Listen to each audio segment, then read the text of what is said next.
Oh, thank you, Sharon, and thanks, Faye. Thank you very much, everybody who's joined us this evening. Yeah, I suppose it's been my pleasure to work in the area of DCD for so many years. I have a real interest in it for lots of personal and professional reasons. And yeah, it was great to receive a research scholarship from the Health Research Board and to be one of Ireland's first occupational therapists to receive it.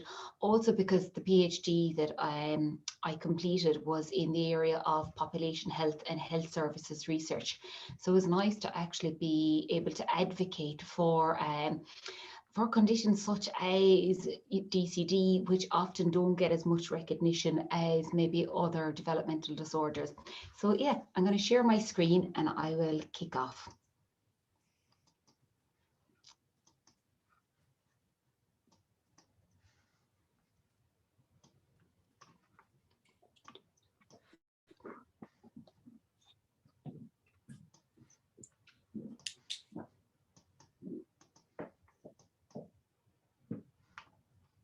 Super. So that's all my details for anybody. You don't really need to spend ages looking at that now. For anybody that wants it, it'll be on the presentation at the end. So I suppose for me, when I was looking at the objectives for this webinar, what was I thinking about? Like, well, what will people leave after 50 minutes, an hour with? So really that actually you'll be able to recognize why you as a person with DCD or maybe somebody that's very close to you might experience cognitive fatigue. And also strategies to support self-management of cognitive fatigue, because we know that they're two of the key areas for young people and adults with DCD. So going to kick straight into it. Why are they two of the most common issues for adults with DCD? Now, it's not that I've just pulled that out from kind of like, from people that I've spoken to and like myself. So where this information is coming from is my own research in the area of DCD, but also a lot of other research that some of you might be familiar with, like Amanda Kirby and John Kearney and Cheryl Masuna. So we know that actually for young people with DCD and adults with DCD, that as we get older, that some of the more challenging pieces can sometimes be the piece around executive functioning skills are the brain skills that we need to get things done. Okay, so they are the skills that actually your working memory, right? Okay, so like, I listened to a voicemail today and the person left their phone number, and that's my working memory working really, really hard. It's one of the things that always catches me. I will often have to listen to a voicemail several times to get the number. It reminds me of doing French oral exams, but that's working memory. It's that real short, quick, when somebody gives you an instruction to hold on to long enough to be able to use it, okay? So that's the piece often where you think, oh God, I need to write that down straight away. If I'm listening to a voicemail, I'll always try and make sure I have a pen with me that I can actually write down the number. Initiation is another brain skill, and that's the piece that allows us to start a task or an activity, to get going with it. Organization being the piece of like, what do I need to do? What's involved in this task? How do I organize it? And the planning piece of it, okay? What should I do first? What will I do next? What materials do I need? Where do I need to be? Who else might need to be present? Emotional control also falls under this umbrella of executive functioning skills, okay? So that's the bit about being able to control our impulses. The way, like, how many times have you wanted to say to somebody, leave me alone, give me a break here? That piece of where you might feel frustrated with somebody or angry, but you bite your tongue and you don't say it, okay? And then sometimes we don't bite our tongue and we might snap. And often it's the people that's closest to us where emotional control we see it the most, maybe not necessarily people in the workplace or in other scenarios. Other pieces that where we see executive function skills work is that piece around self-monitoring, okay? So checking that you've done what you need to do, okay? So that's often the piece of like, checking that, like, have you turned off the grill after finishing making a toasty? Did you send the email that you said you were going to do? So self-checking, are our actions in line with our behaviours? Have we done what we were actually said we're supposed to do or we needed to do? Time management. So that's the piece about knowing how long a task should take and how long you should spend on it, and being conscious of time within it, like, right? So that's one of the things that often even I would notice when I'm presenting a webinar, that I might actually keep an eye on my second screen to the side here to see the clock, so that I can see, okay, where am I in the presentation? Am I keeping up that I will have it all done in the right amount of time? Because we're not always conscious of it. Sometimes we need that external cue like the clock to keep us on track. Thinking flexibly, that our cognitive flexibility, that's about problem solving, coming up with another solution when you get stuck. So even though there's lots of executive functioning skills, like all of these that I've just described here, working memory right down to thinking flexibly, they're all the frontal lobe brain skills, okay? And all of these might be challenged for us. Some might be challenged at different times, and how they might be, and one might compensate for another, okay? But we know that executive functioning skills are the key brain skills that actually help us to get things done. All those everyday activities that I've just put down pictures of there, everything from doing the laundry to the shopping to work to actually meeting our friends and socializing. So the piece around like what the title for this presentation of like, how does dyspraxia affect adults, okay? And also, what is the impact? Why does it lead to stress and cognitive fatigue, okay? So a lot of the research for it shows that actually, which I'll go on to in a minute, is that piece around the executive functioning areas which are affected for adults with DCD, okay? It's not that the pieces like the motor skills don't continue, but often what a lot of adults will say is that they manage those pieces. And there might be bits that still catch them, but for the most part, they may manage most kind of like motor-based activities, that they know what strategies work for them. And it's the executive functioning pieces that seem to catch adults more so than the motor pieces, okay? So we self-regulate all day long, okay?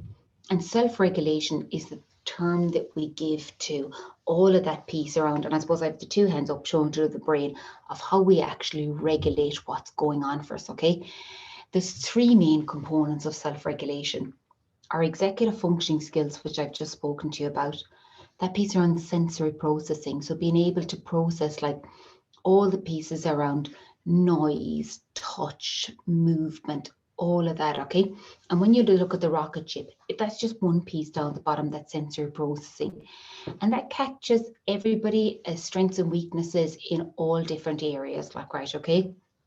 So I was saying to Sharon and Faye before we started, one of the things that I find really tricky on a webinar is if I'm the host and I don't have a co-host, when the little bell goes off on the webinar to admit people, okay? And especially if I've started the webinar and I'm talking. So I find it tricky to process that bell sound and continue talking, okay? So sensory processing also impacts then how we regulate, because it can either increase our arousal level and lead to stress. Because if that bell is going bitching, bitching, bitching, I can find that really stressful if I'm started a presentation, because I can lose my space in the presentation. So I know that's one of the things for me. One of the other pieces, that piece around movement. How much exercise do we need to actually help us to regulate during the day, to let off steam, to feel more relaxed? And the third piece then of self-regulation is emotional regulation, okay? So that piece around, often it's described in other places of like, you'll see it in social media maybe, or more around that piece of like our self-care, minding ourselves. So you can see it's a really, really complex piece, but the rocket is what actually launches up through the middle, okay? So that's the piece. We need the self-awareness, and the executive functioning skills are that real part of the brain, okay? But the sensory processing will come in, it'll influence it, as well the emotional regulation. And all the other bits at the top then are, what do we need to do? what do we want to do, and what are we expected to do. And they're all our everyday occupations, because there's things that you will need to do, that you have to get up in the morning, be on time for a bus to get out the door to, college, to work, to wherever. You may have to make the dinner in the evening. You might be expected to do that. Your kids might actually want the dinner, or somebody else in the household, they might expect you to have something ready for them. What do you want to do? Do you want to just sit on the couch though and actually just chill out on an evening time? Do you want to just go for a walk? So what do you like to do? Okay. And that's what we call our occupations throughout the day. But all of that works together. So when you think then with DCD, how does that affect all the things that we need to do, we're expected to do, and we want to do? Okay. And as we self-regulate, do we have the capacity to remain calm, organized, and negotiate the event? And I love that phrase because it sounds so simple, calm, organized, and negotiate everyday tasks. Like, our self-regulation changes throughout the day, and depending on who's around us in the environment. Like, sometimes it's easy, we can, sometimes it's not. If somebody pushes your buttons and triggers it, or if it's not a very organized situation, then how do you manage that experience or that activity? So I'm going to ask you, Sharon, if you don't mind just running this poll, okay? So just for everybody to have, the questions are going to pop up, okay? So just to have a look at these and to see, look, this looks at your own executive functioning skills. So just to kind of like increase our own awareness. So if you'd like to have a read down through them, take your time and just answer those questions.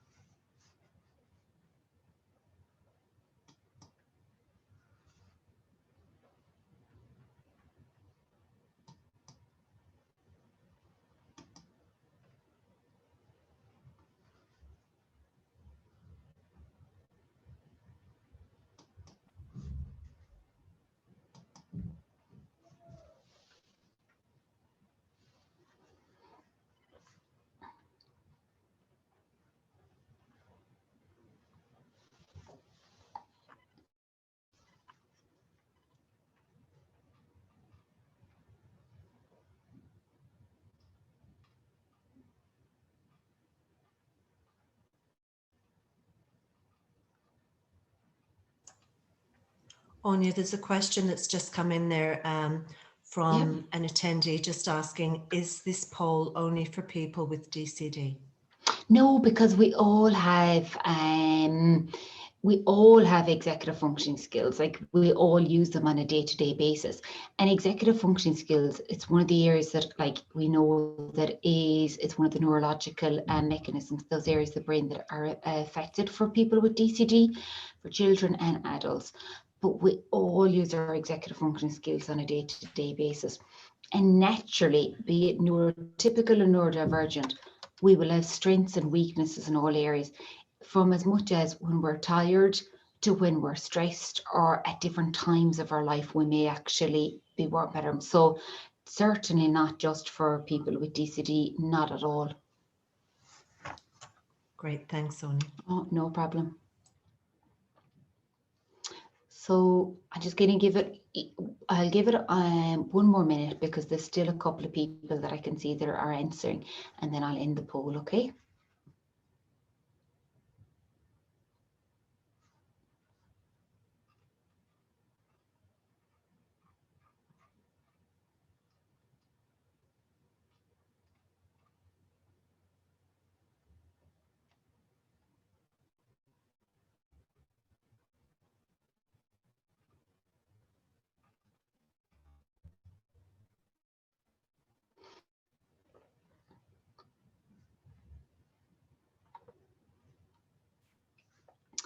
Okay, so I'm just going to end that there. We've got 90 people nearly have voted. So I'm just going to end the poll, and I'll share the results with you.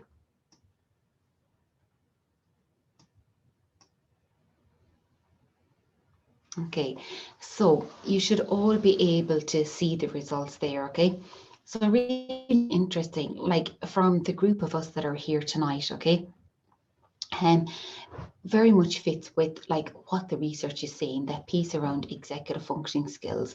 So do you find it hard to start tasks? So 44 people have said yes, and 44% of people said sometimes, and 12% said no.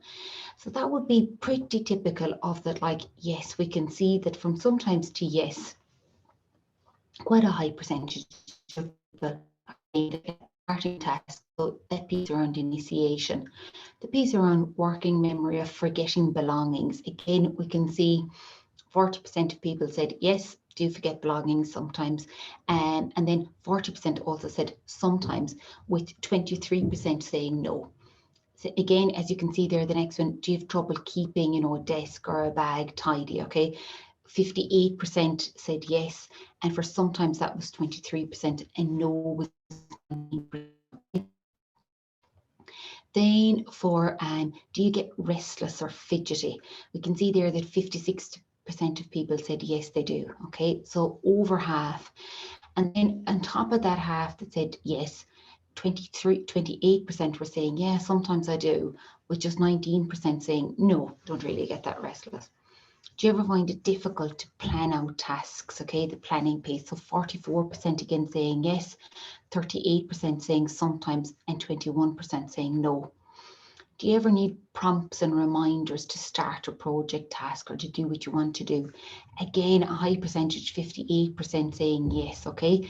Again, so that's coming in around initiation. And then we can see, do you get easily frustrated? The piece around emotional control. So 49% saying yes, 33% saying sometimes, and 19% saying no. Do you ever say things without thinking? So again, that ties in with emotional control and response inhibition.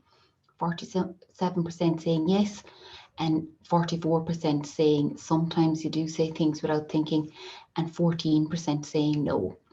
Do you ever get stressed thinking about doing tasks or going places?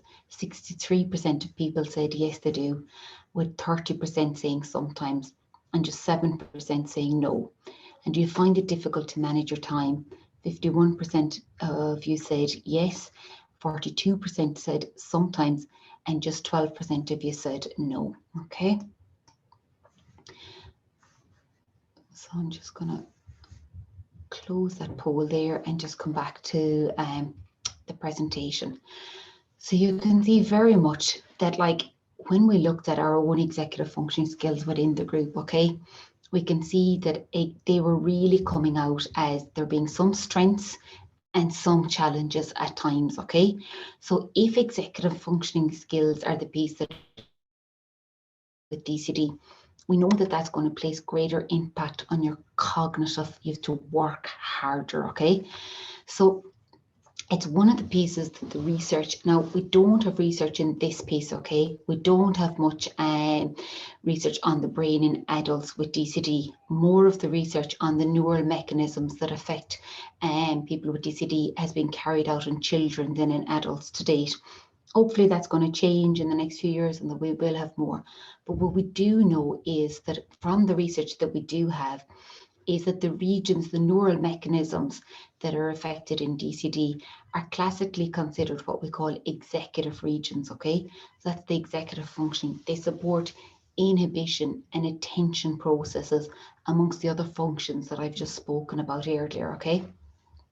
We also know when we look at the neural research, okay, that in children, that they activated twice as many brain regions as those recruited that didn't have DCD, okay, when they were involved in what we call a simple trail tracing activity, okay, so that's kind of like stay between the lines, okay. So what that means is that the brain is having to work much, much harder.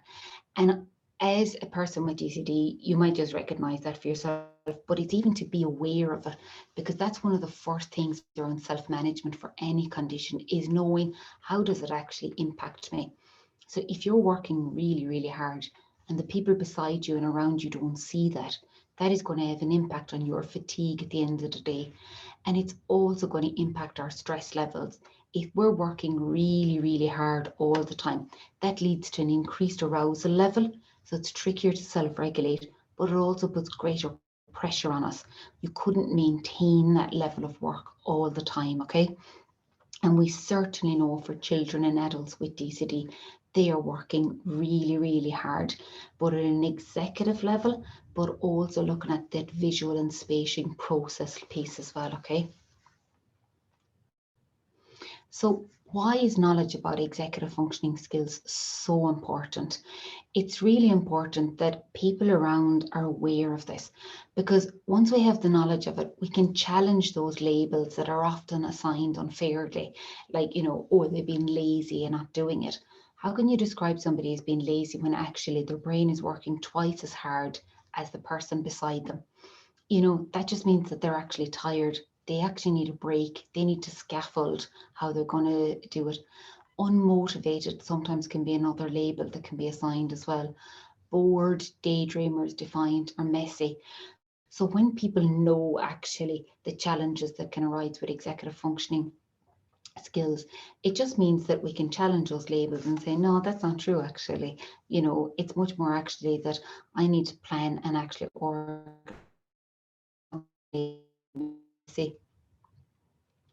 So some of the symptoms of executive functioning skill difficulties that we see for adults with DCD, they can be really, really subtle, right? Okay. So the symptom might be that maybe refuse to complete a task, but it might be more, not necessarily refuse it, but just like, oh, I don't want to start that. I don't want to do it. And the reason is that they just don't know how to get started. So like what you said in that poll there, do you ever struggle to get started with it? So the skill that's needed to develop there is task initiation. One of the other signs that we might see is forgetting or losing belongings, which many of you said that you do. And the reason for that is that sometimes we may not have an internal system in place to keep track of our belongings. So that's the piece of like knowing, where did I leave things, like, right, okay. My husband kills me because I'm forever moving things. Like one day the jug for measuring water could be in a drawer, but the next day I could have put it back into the cupboard. So my system for actually putting belongings for where they should be, it could be better. So the skill that's needed there is organization, okay? One of the other signs and symptoms that we might see is that like we may not never be ready on time, or unaware that we need to hurry up to be on time for an activity. And the reason for that might be that we mightn't have strategies in place for being aware of time. So like certainly one of the things that I would say I use a lot is my phone for keeping track of time, because the skill that's needed there is time management. Another symptom that we might see of executive functioning difficulties, that piece around procrastination, that last minute panic, leaving it till the very last minute before we're available to actually be able to do the task. And the reason is that we don't know how to break the task into chunks and sequences that work, okay? How do we break it down and plan it? So the skill that's needed is planning. Then lastly, then another symptom might be that we might be easily distracted. And the reason is that we don't have strategies to maintain focus and resist distractions, but the skill needed is attention.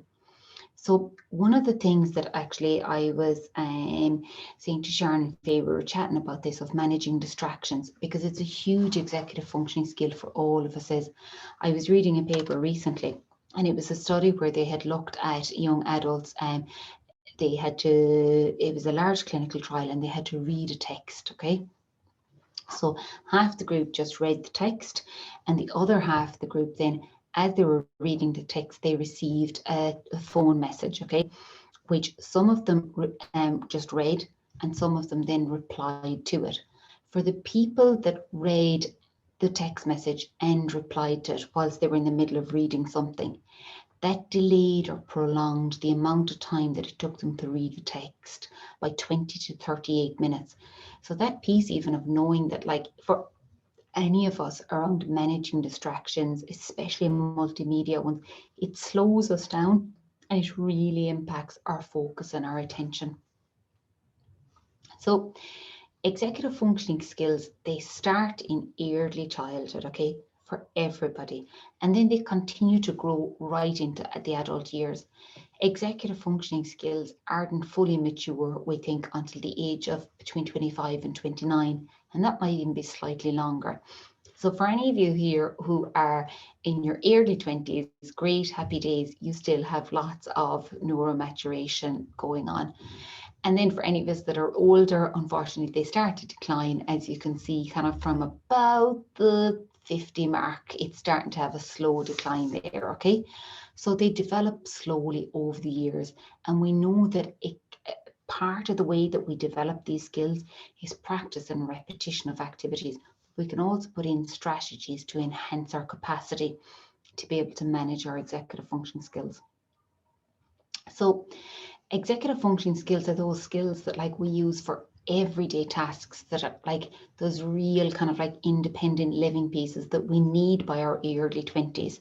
So everything from being able to manage a bank account, paying bills online, using a bank card, managing your own car, scheduling an oil change, maintenance of it, using public transport, reading a bus timetable, planning holidays, making appointments for the dentist. They are your everyday activities, okay, which are really heavily reliant on executive functioning skills.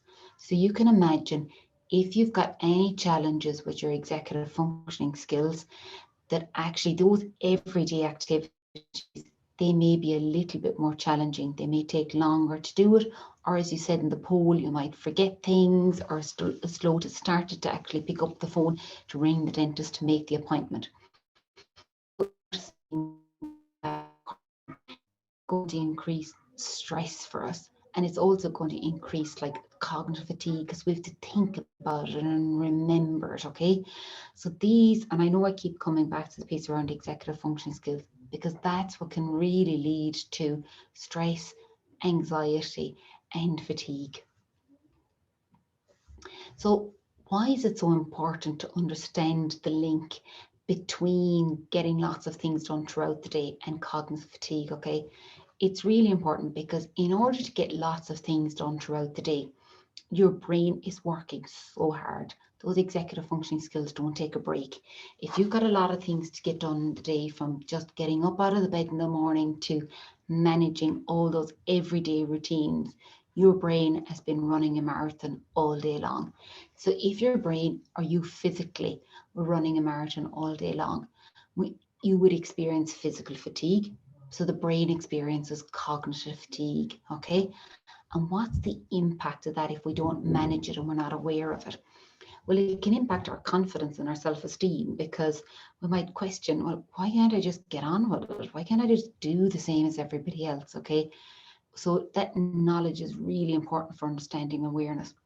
It can also affect our autonomy because when we know what executive functioning skills help us to get things done, then we can look at like ways to actually increase our independence to do things.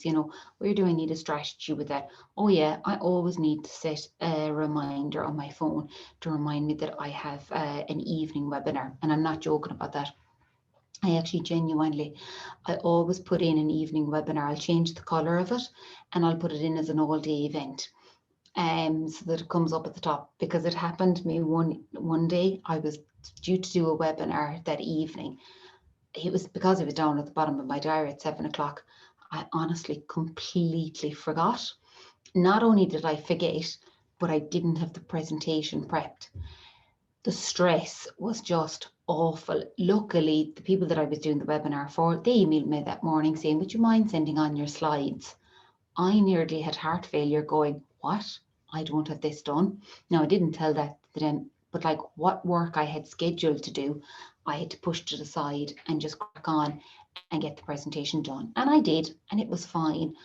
But you can see how like you wouldn't want to be doing that on a regular basis because the stress of it, and I was wrecked that evening. Okay, so now my strategy around that is I will just put in an evening webinar so that I'll always see it, so that it doesn't go too far down in my diary, that it flags at the top.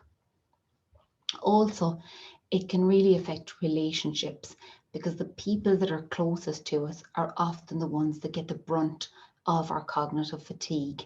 When you're tired, you'll be snappier. Think of any young kids that might be, like either in your own household or that you might know. What's the one thing that we say about a young child when they're tired? They're cranky.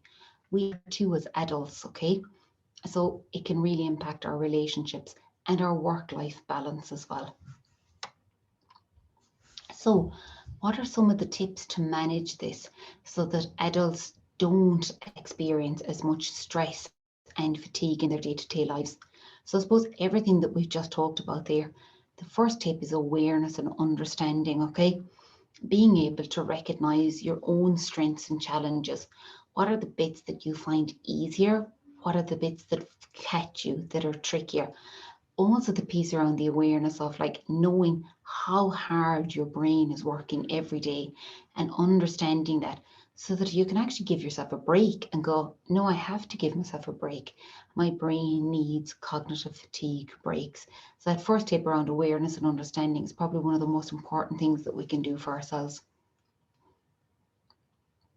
The second tip is identifying and recognizing, what do we need to support our self-regulation? So what is going to actually help to support us to reduce stress and fatigue in our everyday lives? We all have multiple things that we do and different things. It's probably one of the things that we've heard the most about during COVID-19. It's like, of trying to engage in activities that bring meaning. So as an occupational therapist, this is my bread and butter of what I talk to people about. What is meaningful in your everyday life? For some people, that may be their cup of coffee at 11 o'clock in the morning. For other people, it might be, their pets, taking them for a walk or just having them. For other people, it might be just getting out into the fresh air and going for a good walk. It might be a bath at night time. The list goes on, and for each of us, it'll be slightly different. And sometimes in adulthood, it's probably one of the things that we can let slip and slide, that we can be so busy with everything, that work-life balance, that we may not think about, well, what are the things that are restorative for us, okay? Anything that's restorative is going to help me to rest. So when I sit down and have my cup of coffee at 11 o'clock and try and not read the newspaper on my phone or not do anything else and just enjoy my cup of coffee, that is giving my brain a break from thinking. It's giving me a break from physically doing anything.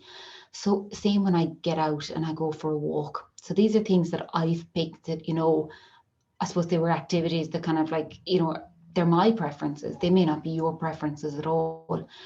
But trying to think about, well, what are your preferences? And have you left a lot of them go? Are you always doing for other people versus doing for a bit for yourself to actually restore your own energy levels so that you don't experience as much stress and fatigue? So the third tip then around managing stress and cognitive fatigue, okay, is, as we said earlier, knowing what are your strengths, okay? What would you like for yourself, okay? What is your vision for you? So that you can answer that question of what is your goal, okay? Is it that actually you want to complete projects on time? Is it that you want to arrive at, a friend's house without being stressed about getting there and getting out the door? Is it that, you want to take your kids to training without being stressful for everything? So that piece of really sitting down and kind of asking yourself those questions of, what are my strengths? What do I want for me? What's my vision for my life on a Monday evening or on a Tuesday? So that we can pull out those goals and then really start to look at them. Because once we've identified the goal, that helps us then to actually start to generate solutions. So we need a goal in order to generate solutions, okay? And one of the best ways to generate solutions is brainstorming. So everybody will have their own way of doing this, okay? Some people might do a mind map. Some people might hate a mind map. You might get all different colored post-it notes. You might get a notebook and make a list of things to do. You might chat it out with a friend or a partner or somebody else, okay? But brainstorming it, whatever way you go about it, brainstorming really helps to reduce cognitive fatigue, okay? Because what you've done is you've preempted for the brain, okay? So you've predicted what might happen next. So the brain doesn't have to be on high alert thinking about what's the next step, what could happen, what do I need to plan? By brainstorming it, you've taken an awful lot of the pressure off the brain because you know what's going to happen next. You can plan and organize those steps. You can you can think. So it frees up lots of brain energy to think about the actual activity and the doing versus about having to think about it. Like, have you ever driven in heavy traffic, right? And you have to turn off the radio because you can't listen to it at the same time because your brain needs all of its energy and attention just to focus on the traffic. You couldn't think about what you were going to do when you get into work or to that interview. You just literally focused on driving in the heavy traffic and maybe navigating Dublin traffic on a morning time, right? Or wherever, Galway. So by brainstorming and knowing exactly, it reduces the fatigue. Things like, Google Maps, they have taken so much of that hard work away from us that we don't have to read a map whilst trying to actually drive at the same time. So it's applying those principles to your everyday life, because the more predictable you can make things, then the less that the brain has to do. So you can just focus on that activity or that piece of work and reduce the fatigue then at the end of the day. Planning, problem solving are really important, okay? So I just picked the ones kind of like for the morning time, like, right, okay? So say if you had something like you've got an interview or you're going for work, for getting up for work and it's a new job, planning and problem solving really, really help to, prepare us for activity, okay? Because it's nearly like pretend you're writing code for a computer. The computer then doesn't have to think about it. It just follows the instructions, okay? So you might have thought about it the night before of like, right, okay, I need to wake up. But how will you wake up? Like, is it going to be your alarm clock or is it going to be somebody else who lives with you? Who's going to wake you up? Do you need to have a shower? But like, what time do I need to get into the shower at? Because thinking about, if one of the areas that catches you is time management, that you work backwards, like what time do you need to be out of the shower in order to be ready? So that, like, what time do you need to leave the house at? Putting on your clothes, will you pick them out the night before? Where will your clothes be? Will they be hanging up in the wardrobe or out on the landing? What are you going to have for breakfast? What does that, will you tidy up after breakfast? What will you actually pack your bag the night before? Will you do it that morning? So planning and problem solving everyday activities is really, really helpful for reducing overall stress and fatigue. And I suppose sometimes it's to say that, like, when I say it like this, we do so much of this planning, but it goes on in our head. So it's just sometimes that bit of actually getting it out of our head and down onto a device or whatever it is that works for you. That's kind of where it can help a little bit. Tip 6 is planning strategies. So looking at, like, yes, okay, planning can help to reduce stress and fatigue, but what planning strategies do you like? Because what I might like might be very different to yours. What helps to keep you on track? Is it a diary, a paper one, or is it your phone? Is it Alexa who will actually give you the instructions? What are the planning strategies? So to really kind of think about those pieces that work for you. The environment. Predictable, supportive environments are key to success for all of us. So the more predictable the environment, the more supportive it is, because we know what's going to happen. Unpredictable environments naturally increase our stress and anxiety, and we have to work harder because we have to control it. So the brain always works to control and to plan and to organize. And if the environment is unpredictable and messy, then the brain has to work even harder again.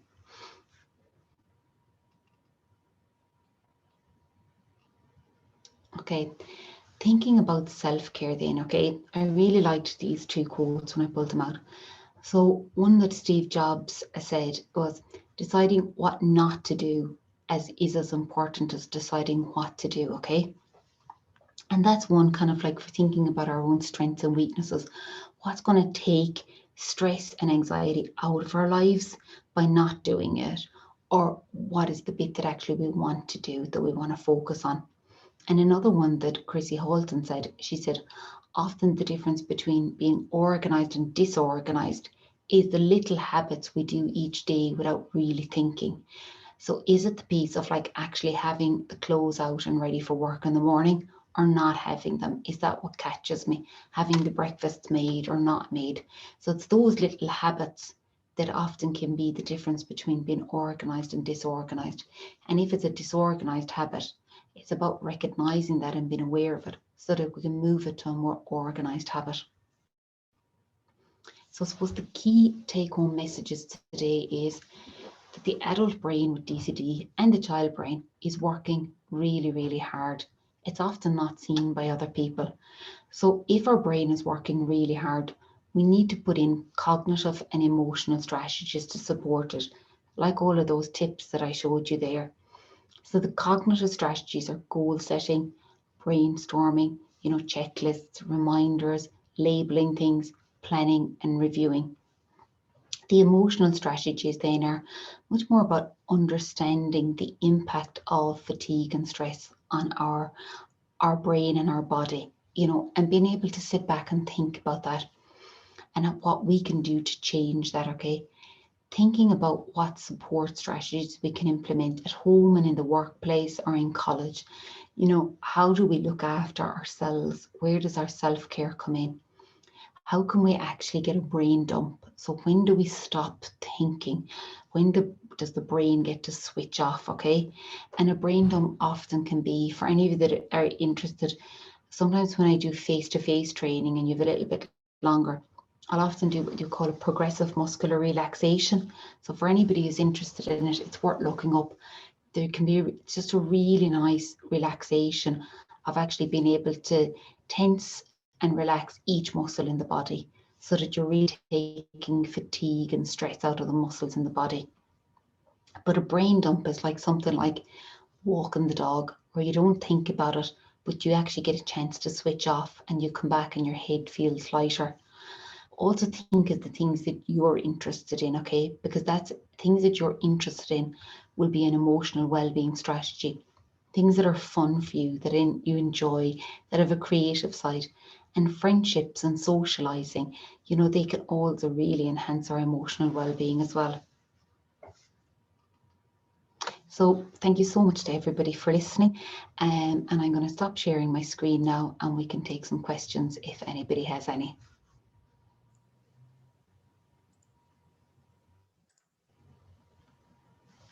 Thank you so much for that, Aine. That was absolutely wonderful. Somebody mentioned there that you have a very calming voice, which I absolutely agree with. It's just lovely to sit here and listen to you speaking.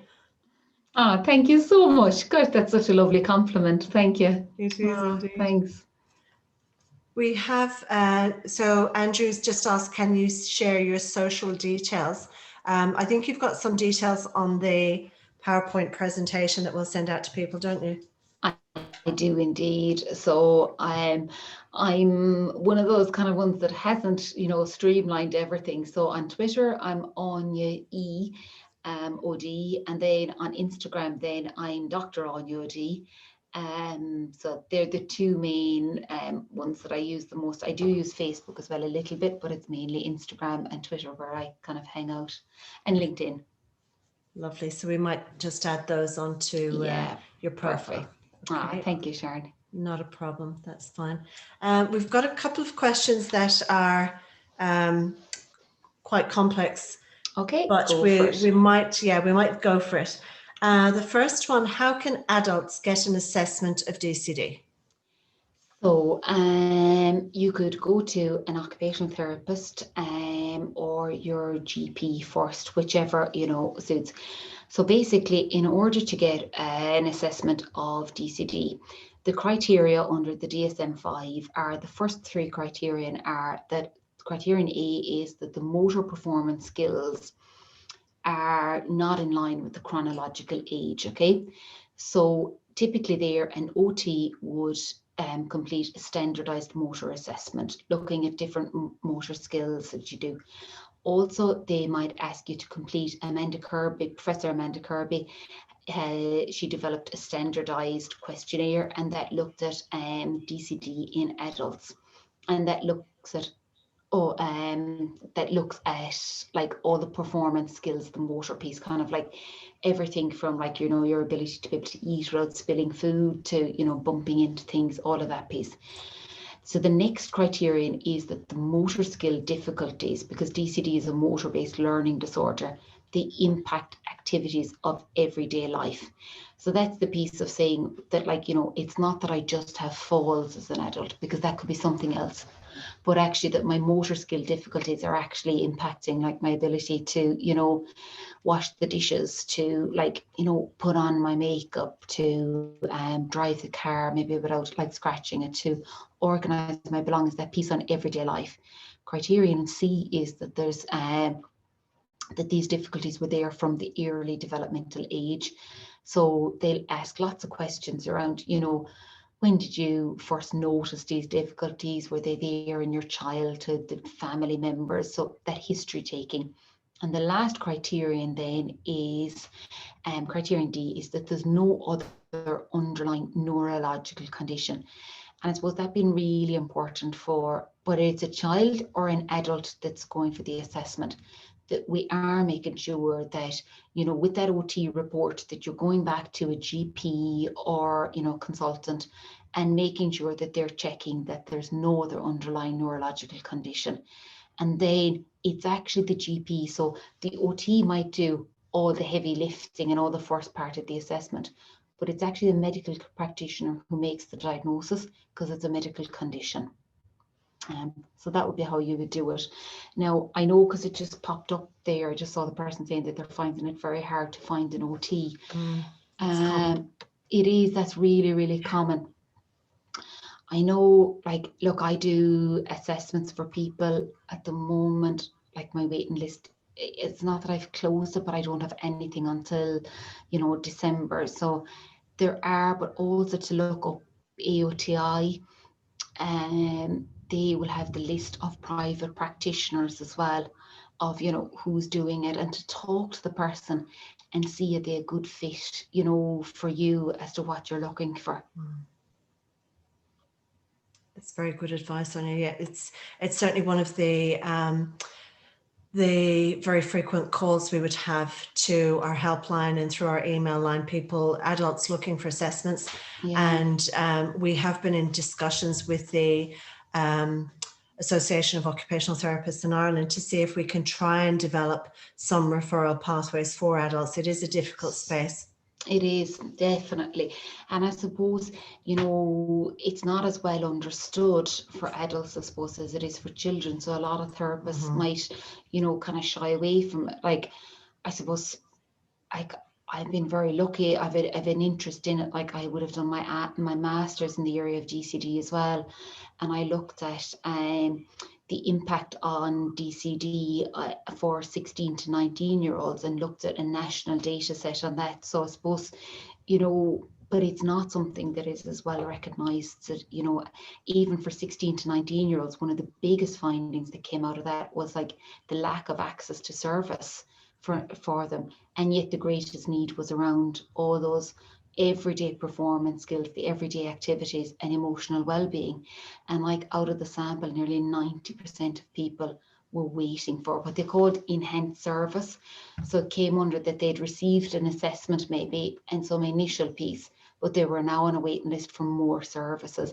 And it just shows the need for access to health services, really, that like it doesn't just stop at 12 or whatever the age is. Yeah, absolutely. I'll ask you a couple of quick ones, because we have a couple of more complicated ones. This one, another frequent one. Does an OT assessment ever go out of date? I suppose it depends on what you want it for. Like, you know, no different to anything. It goes out of date when you want to look at the strategies that you want updated. Like, I suppose for children, yes, we would more so update assessments, maybe, because the difference between, you know, a 6-year-old, a 10-year-old and a 15-year-old. So certainly at those points, it would be, you know, more appropriate to be updating an assessment as needed. For adults, if you have the diagnosis, then it's more about understanding what fits, you know, what strategies help and work for you. So like any of us, things might be different in your 20s to they are in your 30s to in your 50s. And you might link in with an OT or another practitioner to kind of, because setting goals, it is hard to do that on your own. Sometimes it's that reflective piece that can really help to support, like that coaching piece can really help to look at it. So I hope that's answered the question well enough. I think absolutely it does. Yeah. And again, there's no really easy answers to a lot of these questions, unfortunately, for in the adult space. Yeah. Another one here, someone who hasn't had a formal diagnosis, but would have a lot of the same traits in terms of planning, organization skills, executive functioning. Does that mean that they have dyspraxia? No, not at all, not necessarily. Because as I was saying earlier, we all have executive functioning, we all use it. Some of us will have strengths and weaknesses. You could have difficulties with executive functioning skills for many other reasons. Like, it might just be an area that isn't a strength for you. But the piece around for DCD is that, like, yes, we know that the executive regions are one of the regions affected for adults with DCD and for children, but it's a motor-based learning disorder. So it's all about that piece of coming back to were those parts there in early childhood, because it is a neurodevelopmental disorder. So that means that it occurred in early infancy, that those difficulties there within the developmental period. Mm-hmm. Mm-hmm. Another query here it's probably more of a comment. I have a 13-year-old heading into post-primary. The OT report is 2 years old. So they might ask for a new report, I would think, depending on whether, like, now when I say assistive technology, whether, your child uses a laptop for typing or for anything like that, but even for strategies around, if it's 2 years old and we'll say like they were 10 when it was done, you might see more, like there might be more now around the emotional well-being and maybe more strategies around like how to reduce anxiety. And like one of the most important things that always strikes with me as well is Dr. Dorothy Armstrong's research. She's completed lovely research. And one of the pieces that Dorothy's study really highlighted from her PhD was the children who are aware of their diagnosis going into secondary school and have supports in place do much better than children that don't. And it kind of makes sense. It's like anything. If I know about it and I know what supports I can ask, so just even knowing how to ask for help and who to and what to do and being able to come home rather than just thinking like, why am I struggling with this? So that piece around, young adolescents having access to supports before they go in and knowing where and how they can ask for help can be such a big piece for their emotional well-being. Mm-hmm. Absolutely. It does make a huge difference. Yeah, it does. So we have a couple that we can answer through our info line in terms of resources, pointing people in the right direction for adult assessments. Sandra makes a comment here, Dyspraxia UK are doing private adult assessments over Zoom at the moment. So that's very interesting. Yeah. Let me see. Andrew has a question here, which again is quite a complex one. What do you think about disclosing dyspraxia to your employer? Andrew, just to let you know before Aine gives her opinion on it, we do have an employer webinar coming up in September. So those types of questions will be answered there as well. But what do you think of that, Aine? You've an employer webinar coming up in September. I'm like, I want to put the date of that into my diary to come to that. Honestly, Andrew, so this is now as a clinician that I say this, okay, not necessarily from the research side. In the ideal world, I would love to think that it's all rosy, but I suppose my experience has been mixed, that for some people, disclosure can be really positive in the workplace and they can get access to lots of support, like simple things of like even, that flexibility of somebody actually giving you a bit of leeway of like going, all right, yeah, okay, sometimes you can be a bit late in the morning, but you make it up in the evening time, those things of like where if time management is. So looking at what supports work, I think it is one of the things that you have to really look at the workplace and look at like what are the dynamics like. It's not to put you off, like you know, the professional in me and the researcher in me wants to say workplaces should be, you are entitled to equality, to dignity and respect in the workplace. We all are, and there's workplace requirements are there and they're in place, but no different to anybody. I do think sometimes you need to like maybe have that discussion with somebody so that you can tease it out and see, how is this going to fit for me? Like, what is it exactly that, you know, what do I want from it? Yeah. Yeah. What do you think, Sharon? Like, what's your experience? Having worked with people in this space before, very often it is a matter of entering into the employ and then building up a relationship of trust where you can have that Absolutely. conversation with the employer. Yeah. Absolutely. It really, really is. So like, you know, to have those conversations before can be really helpful, even going in, talking to an employer, just even of how it's framed and initiating that, so that it's about trust and collaboration. Exactly. And again, the talk in September, we're bringing in an organisation called Specialist Stern.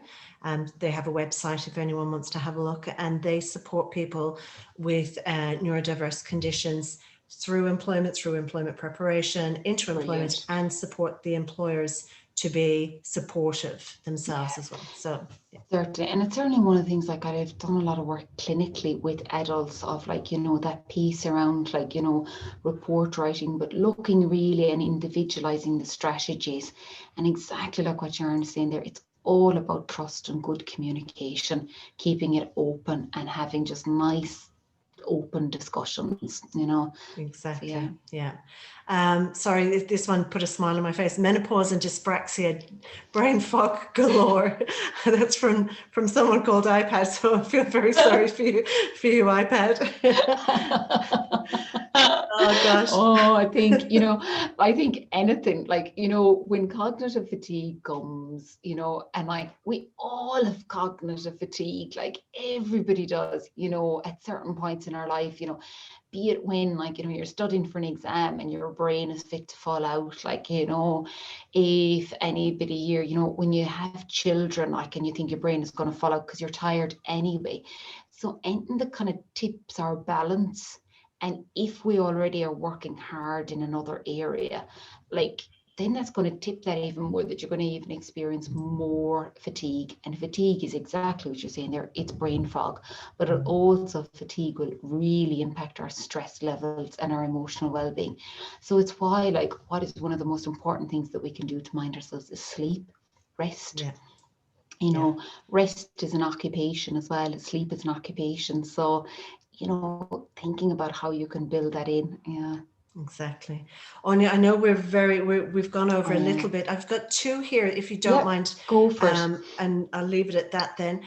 So Cian is asking that he's seen recent posts on social media that some families are being genetically tested for a gene related to dyspraxia. Are you aware of this? No, I'm not. Like, there's definitely some of the research around like, you know, what causes DCD is that would say genetics. I haven't, there's a lot, no, I haven't. I must look that up and see. I haven't seen that. There's a lot more population-based studies around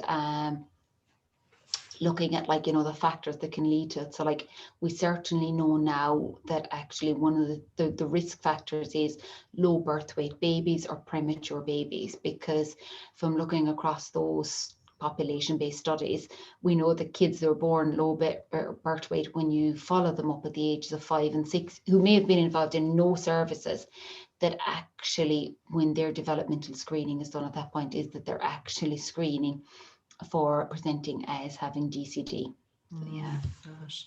Yeah. Yeah. And this one, which again is the chicken and the egg. Do dyspraxia and ADHD link in with each other, or can dyspraxia be misdiagnosed as ADHD? So this is a fantastic question, because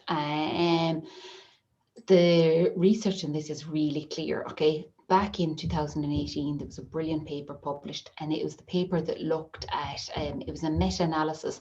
So that's when they take loads of studies and they pool the results together, okay, so that they can actually, so it's what they're doing an awful lot now at the moment with, like with COVID-19 studies, okay, where you have different population groups, okay, and they take like 4 different population groups and they look across like the findings of this study, and this study. So you end up with this really big sample of like, you know, like for, you know, COVID-19, you could have 60,000 in the study, right? Okay. So what the Fulcher paper did in 2018 was they looked at, like, you know, all the fMRI studies that they had on people with DCD, okay, and what were the brain areas that were flagging as being impacted, okay, and that was the paper that really pulled out that actually some of the neural mechanisms are those executive brain regions, okay. So a lot of the research on executive functioning originated in the realm of ADD and ADHD by Barclay. And that's where we know most from it, okay? So then when we're seeing that piece around the neural mechanisms that are the executive regions being impacted, if we're seeing that, what we really need to be screening for is that we should be doing a double screening. For people who are presenting with DCD, we should also we should be screening for ADD, ADHD. For likewise, for people presenting with symptoms of ADD, ADHD, we should be screening for DCD because we know there's such a high level of co-occurrence there. It's 50%. And where there's co-occurrence of the two conditions, there's greater impact on the emotional well-being. So we really need to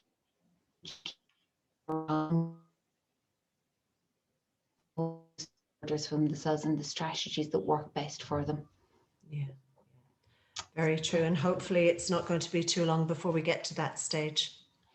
Yeah, definitely. Like there's so much more, I think, now that is available, like, you know, in the mainstream around it. And I do think like Dyspraxia Ireland does incredible work about promoting awareness, education, support, resources. So I think, you know, it is that piece of just, you know, like I think it's just improving all the time. Exactly.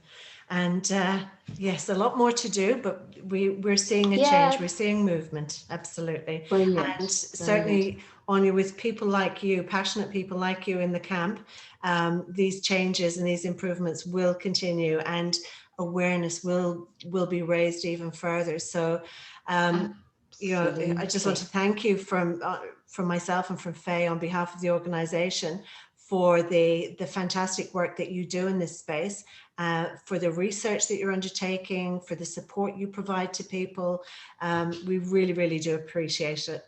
Ah, thank you. Thank you very much. It's really kind of you. Ah, You're thank very you. welcome. So thank you for this evening. We will send out the slides to everyone.